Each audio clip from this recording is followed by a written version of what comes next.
dia, boa tarde, boa noite. Sou Matheus Falivene, professor de processo penal de vocês. E essa é nossa aula 2 sobre a ação penal. Nessa aula 2 sobre a ação penal, nós vamos tratar da classificação da ação penal, dos princípios da ação penal pública. Depois nós vamos tratar da ação penal pública incondicionada e condicionada, que são as duas espécies de ação penal pública. Então, uma aula bastante extensa, essa nossa segunda aula, sobre ação penal. Conteúdo. Primeiro eu vou falar a classificação da ação penal, as várias espécies de ação penal. Depois, eu vou tratar sobre os princípios da ação penal pública. Quando a gente for ver a privada, daí a gente vai ver os princípios da privada. Daí eu vou tratar depois sobre a chamada ação penal pública incondicionada. E ao final, eu vou tratar da chamada ação penal pública condicionada. Nossa aula está dividida nesses 4 tópicos. Primeiro, classificação da ação penal. Porque lá, a comunidade jurídica costuma classificar a ação penal tomando por base a legitimação ativa, Quem pode propor a ação penal. Assim, a ação penal será pública quando a legitimação ativa pertencer ao Ministério Público e será privada quando a legitimação ativa pertencer à vítima. Tá? Então, vou fazer uma breve explanação aqui para vocês do que é cada uma, Então, se é do MP, ação penal pública. Se é da própria vítima, chamada de querelante, é privada. Então, ação penal pública. A ação penal pública é aquela proposta pelo Ministério Público por meio de uma peça chamada denúncia, e ela pode ser incondicionada, quando inexiste necessidade de autorização para que o Ministério Público possa agir. Que é a grande maioria dos crimes. A grande maioria dos crimes são crimes de ação penal pública incondicionada. Não tem nenhuma condição para que o Ministério Público proponha a ação penal. A vítima não tem que dar nenhuma autorização, não tem nenhuma condição de procedibilidade, que é uma autorização da vítima para que o Ministério Público possa fazer essa ação. Então essa é a regra. Então homicídio, roubo, furto, estelionato não mais, estelionato agora é ação penal pública condicionada, estelionato, apropriação indébita, todas as ações penais públicas incondicionadas. Tá? Então aqui não tem condição nenhuma. Então depois a gente tem a chamada ação penal pública condicionada. A ação penal pública é quando há necessidade de autorização, que é o preenchimento de uma condição de procedibilidade.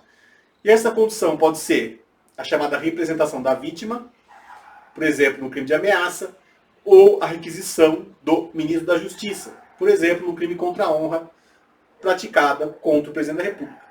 E somente após o preenchimento dessa condição é que o Ministério Público, está escrito MOAPEM mais MP, eu escrevi correndo, está autorizado a agir. E depois a gente tem a ação penal privada.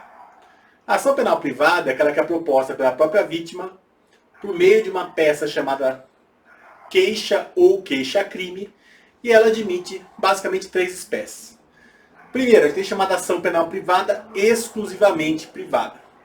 A característica fundamental aqui é que no caso de incapacidade, morte ou ausência da vítima, o representante legal desta, que é o CAD, que é o cônjuge, companheiro, ascendente, descendente ou irmão, conforme o caso, poderá ingressar com ação penal. Então aqui pode ser a vítima exclusivamente privada, que é o exemplo dos crimes contra a honra, pode ser a própria vítima, mas se a vítima não puder, pode ser o representante legal da vítima, que é o cônjuge, companheiro, ascendente, descendente ou irmão. É o chamado CAD. Ou seja, é possível que nesse caso específico, alguém em lugar da vítima ingresse com a ação penal privada. Depois, personalíssima, isso aqui é importante. A característica fundamental aqui da ação penal privada personalíssima é que no caso de incapacidade, morte ou ausência da vítima, ninguém poderá ingressar ou continuar com a ação penal. Assim, somente a vítima pode ingressar e tocar a ação penal. E o grande exemplo, o único caso que a gente tem de ação penal privada personalíssima, é o crime do artigo 236 do Código Penal, que é o crime de induzimento a erro essencial ou ocultação de impedimento para casamento. Então, o cônjuge traído, as pessoas se casam, um dos cônjuges oculta impedimento ou erro essencial, o outro cônjuge descobre. Se ele descobrir, ele pode propor uma ação penal privada contra o cônjuge que mentiu.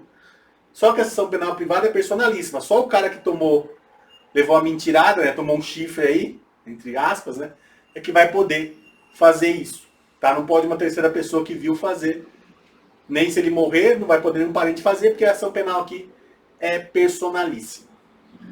Por fim, a gente tem chamada ação penal privada subsidiária da pública.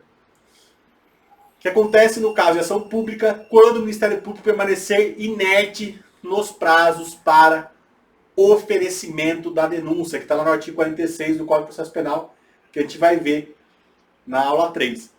Pode, excepcionalmente, a própria vítima do crime ingressar com ação penal. Então, o que acontece? Nesses casos de ação penal pública, ação penal privada, subsidiária da pública, a vítima, vendo que o Ministério Público está inerte, atua no lugar dele, por meio do advogado, oferecendo a denúncia num caso de ação penal pública.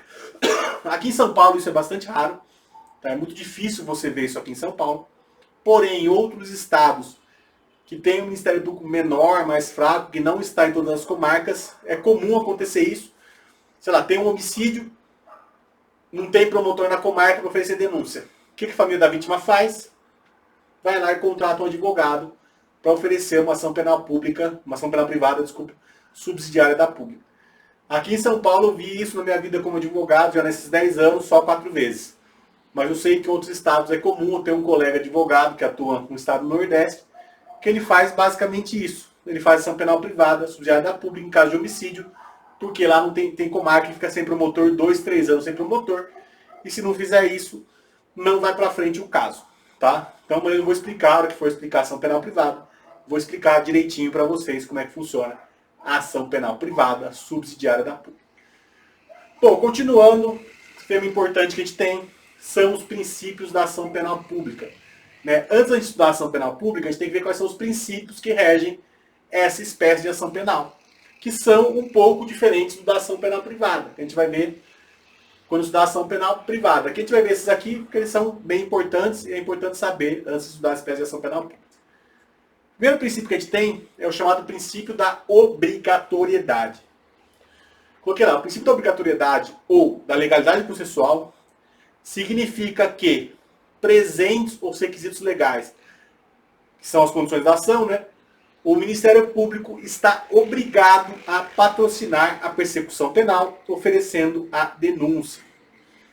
Não caberia aqui qualquer juízo de conveniência ou oportunidade quanto ao oferecimento da denúncia. Essa que é a ideia. Né? Tem os requisitos legais, o Ministério Público deveria oferecer denúncia. O que acontece é que, na prática, esse princípio ele foi severamente mitigado agora pelo acordo de não persecução penal. Ele já tinha sofrido uma grande mitigação pelo acordo de colaboração premiada, que permite a chamada non-prosecution, a não ação penal. Então a colaboração premiada já tinha essa possibilidade, e agora com a não-persecução penal, esse princípio foi mais mitigado ainda, foi mais corrompido ainda. Por quê? Hoje o promotor, membro do Ministério Público, ele é obrigado, se for possível, a oferecer o acordo de não persecução penal. Só se não for possível, e daí havendo elementos, é que daí sim ele vai oferecer a denúncia. Ele está obrigado a oferecer a denúncia. Ele não pode escolher não oferecer, mas agora só ele não tem essa escolha se não couber o acordo de não persecução penal. Então veja, esse princípio da obrigatoriedade foi severamente mitigado pelo acordo de não persecução penal.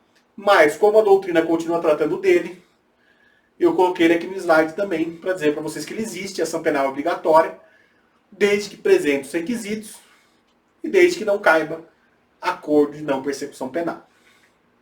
Depois, outro princípio, chamado princípio da indisponibilidade. Porque lá, o princípio da indisponibilidade decorre do princípio da obrigatoriedade, mas não se confunde com este, já que pressupõe ação em andamento, né? Uma vez proposta a ação. Porque, desse modo, uma vez proposta a ação penal, não pode o Ministério Público dela dispor, que é dela desistir. Ou seja, é vedada a desistência. Por quê? O Ministério Público atua em favor do interesse público. Se ele propôs a ação penal, ele não pode desistir dela. Que é diferentemente da ação penal privada. Ó, o coronavírus, né? Bom, se eu proponho uma ação penal privada, eu posso eventualmente desistir dela.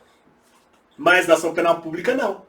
Se eu sou promotor de justiça ou procurador da República e proponho uma ação penal, eu não posso chegar lá no meio dela e falar, não quero mais, vou desistir. Eu não posso fazer isso. Eu não posso desistir, tá? Isso é importante. Eu não posso desistir. Ela é indisponível. Porém, eu posso eventualmente pedir a absolvição do acusado. Isso eu posso fazer. Pedir absolvição eu posso. Não posso desistir, porém eu posso pedir absolvição. Coloquei lá, inclusive coloquei isso no slide. Entretanto, o fato de o MP não poder desistir da ação penal não implica necessário, né, o pedido de condenação em qualquer hipótese. Não. Na realidade, é possível que o órgão de acusação peça absolvição na fase de memoriais ou alegações finais orais. Impede chegar em favor do réu e até mesmo recorre em favor deste.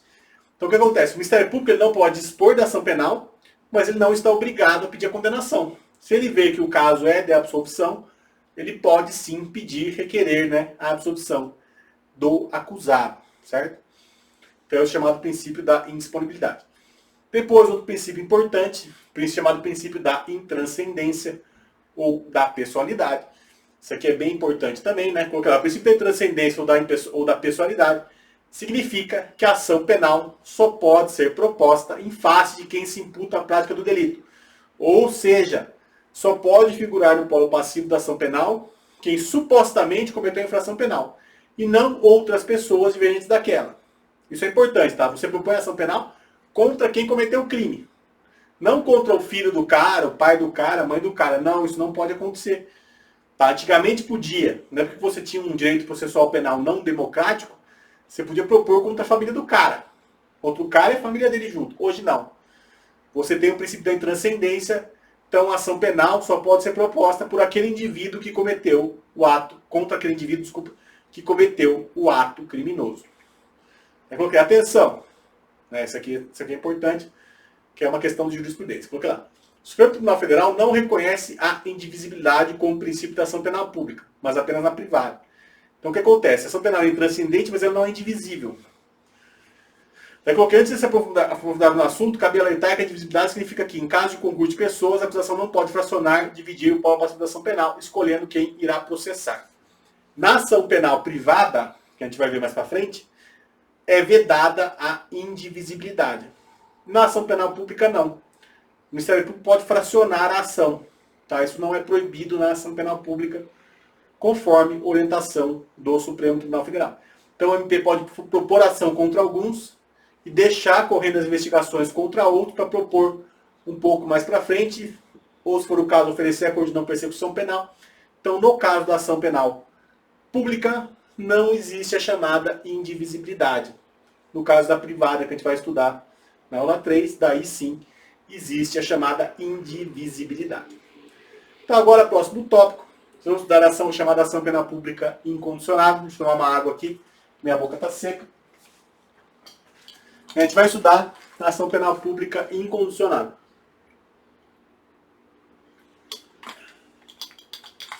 Bom, já viu, quando a gente viu as espécies de ação penal, a gente viu a ação penal pública, mas vamos estudar agora a incondicionada. Porque lá, conceito. A ação penal pública incondicionada é a modalidade de ação penal que dispensa qualquer condicionamento para o seu exercício. E é a regra no nosso ordenamento jurídico. Então a regra é que a grande maioria das ações penais são ações penais públicas incondicionadas. Quando o crime não fala nada, daí você olhando o Código Penal, o crime não falou nada, é porque a ação penal é pública incondicionada. Quando ele fala que se procede mediante representação, é porque a ação penal pública é condicionada. E quando ele fala que se procede mediante queixa, é porque a ação penal é privada. Então, se você pegar o seu Código Penal agora, na parte especial, e começar a ler ele, você vai ver que a grande maioria dos crimes são de ação penal pública incondicionada. E essa ação, ela se realiza por meio da chamada denúncia, né? A peça que o Ministério Público faz para acusar uma pessoa chama denúncia. Então, a acusação é feita por via da denúncia. Bom, titularidade, né? Quem pode propor, quem pode ser o sujeito ativo, o autor da ação penal pública incondicionada. A Constituição Federal estabeleceu que o Ministério Público é o legitimado privativo para acusação nas ações penais públicas. Isso está previsto no artigo 129, inciso 1º da Constituição Federal. Diante disso, é importante lembrar a incompatibilidade no artigo 26 do Código de Processo Penal com o referido dispositivo, que implica na não recepção do processo judicialiforme. O que acontece? Antigamente, antes da Constituição de 88, existia esse chamado processo judicialiforme, que é chamado ação penal ex officio, onde o próprio juiz propunha a ação penal. Isso não existe mais desde a Constituição de 88 e agora, com as modificações introduzidas pelo pacote anticrime, ainda mais, porque agora nós adotamos um sistema eminentemente acusatório. Então não cabe ao juiz propor ação penal, quem propõe é o Ministério Público. Né? Desde que tenha seus requisitos legais, desde que ele forme a chamada opinião delicti, ele pode propor a ação penal pública. Depois, a gente tem a chamada ação penal pública condicionada, que é outra espécie de ação penal, chamada ação penal pública condicionada, que é aquela que está condicionada ao exercício de uma condição de procedibilidade. Conceito, começando pelo conceito, coloquei lá, ação penal pública condicionada é a modalidade de ação penal que exige certas condições para o seu exercício por parte do Ministério Público. Está escrito parra aí, mas é parte, tá? Para o seu exercício por parte do MP. Trata-se de opção de política criminal do Estado, que, levando em conta a natureza do bem jurídico violado, deixa a cargo da vítima ou do ministro da Justiça, conforme o caso, a autorização para que a ação penal possa ser instaurada pelo Ministério Público, que é a chamada condição de procedibilidade, que eu já falei para vocês um pouquinho lá atrás. Sem autorização da vítima ou do ministro da Justiça, conforme o caso, o MP não pode deflagrar a ação penal. Se o Ministério Público não tivesse autorização, essa condição de procedibilidade, ele não pode iniciar a ação penal. Tá? Vamos analisar, então, né, agora a representação da vítima e a requisição do ministro da Justiça, que são as duas condições de procedibilidade que existem no nosso ordenamento. Primeiro, chamada representação da vítima. Diz lá, representação da vítima é a autorização, a anuência, né, dada pelo ofendido para que o Ministério Público possa deflagrar a ação penal. Conforme diz a doutrina, a representação configura uma condição de procedibilidade para a persecução penal, né, para o início da ação penal. Quais são as características da representação? Primeiro, quem pode representar, né, qual que é a legitimidade? A vítima, pessoalmente, ou por meio de um procurador com poderes especiais, ou seu representante legal, caso a vítima seja menor de 18 anos ou doente mental. Então, tanto a própria vítima, quanto seu representante legal, se ela for menor de 18 ou doente mental. Depois, havendo discordância entre a vítima menor de 18 anos ou doente mental e seu representante legal, haverá a nomeação do chamado curador especial. Eu coloquei lá, o curador especial é qualquer pessoa maior de 18 anos e mentalmente sã, que analisando o caso concreto, decidirá livremente pela representação ou não. É, pois, quem dará o voto de Minerva, em caso de celeuma, entre a vítima e o seu representante legal. Isso aqui é errado, vai acontecer na prática, mas o Código prevê no artigo 33 para casos em que eventualmente ocorra. Depois, se a vítima menor ou doente mental não possui representante legal, também nessa situação entrará em cena a figura do curador especial, que decidirá livremente pela representação ou não. Daí, no caso de morte ou declaração de ausência da vítima, poderão oferecer representação em lugar do ofendido, nessa ordem. Daí são os representantes legais, que é o CAD, tá? O cônjuge ou companheiro, o ascendente ou descendente, ou o irmão, nos termos do artigo 24, parágrafo 1º. Conforme a doutrina, trata-se da chamada substituição processual, em que a pessoa atua em nome próprio, porém em defesa do interesse de uma pessoa alheia, de um terceiro, que faleceu ou que está ausente. Depois, qual é o prazo? Isso aqui é a coisa mais importante sobre a representação, é o prazo. Tá? Qual que é o prazo para se oferecer a representação? O prazo é um prazo decadencial de 6 meses contados a partir da ciência da autoria da infração. Tá? Isso aqui de estudo, essa frase de estudo. Primeira coisa, o prazo é decadencial. Ele não se suspende, não interrompe nem prolonga. E a sua contagem segue os parâmetros do artigo 10 do Código Penal. Então, ele é um prazo material, não é um prazo processual. Inclusive, eu tenho um vídeo aí que eu falo sobre isso. Se eu lembrar, vou botar um card aqui em cima, não sei onde é que vai o card, vai aqui ou aqui. Eu vou colocar para vocês verem esse vídeo que eu falo sobre contagem de prazo. Porque tem dois tipos de prazo, o prazo processual e o prazo material. Aqui nesse caso, por ser um prazo decadencial, é um prazo material contado nos termos do artigo 10 do Código Penal. Então você inclui o dia do conhecimento da autoria e exclui o último dia. Você perde um dia na contagem. Tá? Isso é muito importante. Então, por exemplo, eu estou gravando esse vídeo, sei lá que dia aqui, acho que é dia 22 de abril. 22 de abril não, 22 de março de 2020. Supondo que uma pessoa agora, sei lá, estou gravando, são 10 da noite, uma pessoa me xingue. 22 de abril, 22 de março às 10 da noite. Meu prazo vai vencer quando? O dia de hoje já contou, então 21 de abril, maio, junho, julho, agosto, setembro. Então vai vencer dia 21 de setembro. 6 meses, como é um prazo material, eu vou perder um dia. Vai excluir o dia da ciência e incluir o dia do final. Tá? Ok, a ficar atento, pois a contagem desse prazo se inicia a partir do conhecimento da autoria do crime. A partir do momento que a vítima descobre que é o autor do delito e não da consumação da infração. Então o prazo começa a contar do dia da ciência da autoria, não da consumação da infração. Tá? Isso é muito importante. Daí, outro item. A ausência de rigor formal. Ok. Está no artigo 39 do Código de Processo Penal, não há formalismos no ato de representação. Esta pode ser realizada por escrito ou oralmente perante o delegado, o Ministério Público ou o juiz. Um exemplo disso é o fato que a jurisprudência considera como representação o simples ato da pessoa e a delegacia relatar um crime praticado contra si. Além disso, basta a vítima oferecer a representação uma única vez. Então não tem uma formalidade legal excessiva, basta a pessoa falar que quer representar contra o acusado. E os destinatários podem ser o delegado, o MP ou o juiz.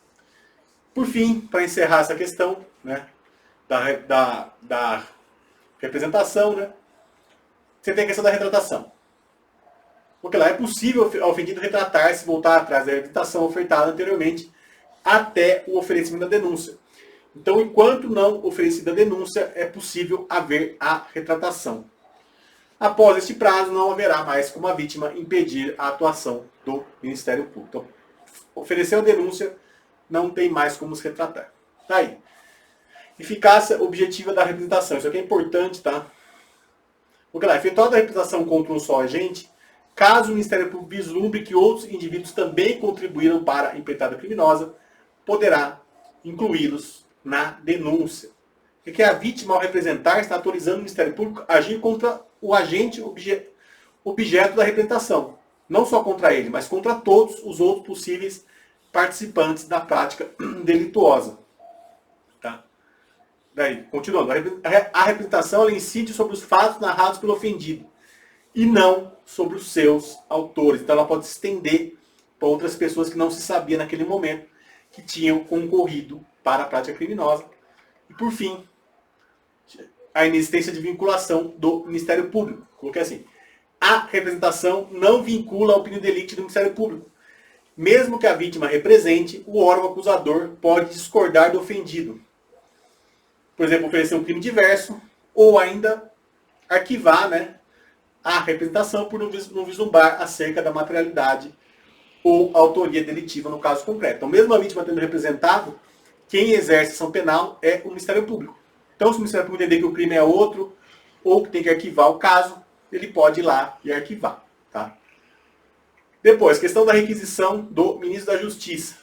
Tá? Esse aqui é um caso bem específico, é bem raro de acontecer na prática, mas nós vamos estudar por uma questão teórica. Né? Daí, para que o Ministério Público, primeiro conceito, né, de requisição do Ministro da Justiça. Para que o Ministério Público possa agir, certos crimes exigem a requisição do Ministro da Justiça. A requisição nada mais é do que um ato de conveniência política a respeito da persecução penal. Nessa hipótese, a possibilidade de intervenção punitiva do Ministério Público, né, está submetida inicialmente à discricionariedade do Ministro da Justiça. Características da requisição. Primeiro que não é uma ordem. Tá? A palavra nesse contexto não tem conotação de ordem. Tá? Não é uma obrigação. Ao contrário, como visto, trata-se de uma mera autorização do Ministro da Justiça para que o MP possa atuar. Logo, a requisição do Ministério da Justiça não vincula o entendimento do Ministério Público. Inclusive, o Ministério Público pode eventualmente discordar da requisição, tá? E fazer o arquivamento do caso. Daí, quem pode requisitar é o Ministro da Justiça, o destinatário é o Ministério Público, que ela é dirigida para o chefe da instituição. O prazo, não tem um prazo legal previsto em lei, mas é possível enquanto o crime não estiver prescrito. E além disso, não há previsão legal para uma retratação. predominantemente na doutrina. A doutrina diz, né, que não caberia retratação nessa hipótese de requisição. Porque o ministro da Justiça ele faz em favor do presidente da República. Né? Isso aqui se aplica em crimes cometidos contra o presidente da República. Por exemplo, crimes contra a honra do presidente da República. Então, por fazer em favor do presidente da República, não seria possível a chamada retratação. Bom, eficácia objetiva, mesma coisa, né? Efetuada a requisição contra um só agente, caso o MP vislumbre que há outros indivíduos também contribuíram, poderá incluir na denúncia, tá? Porque é uma questão objetiva, requisita com relação aos fatos, não com relação aos agentes. Bom, e com isso eu encerro a nossa segunda aula sobre ação penal. Na próxima aula a gente vai falar sobre ação penal privada e, aula 3, né? Falar sobre ação penal privada e sobre os prazos para a ação penal. Muito obrigado, espero vocês lá e até mais.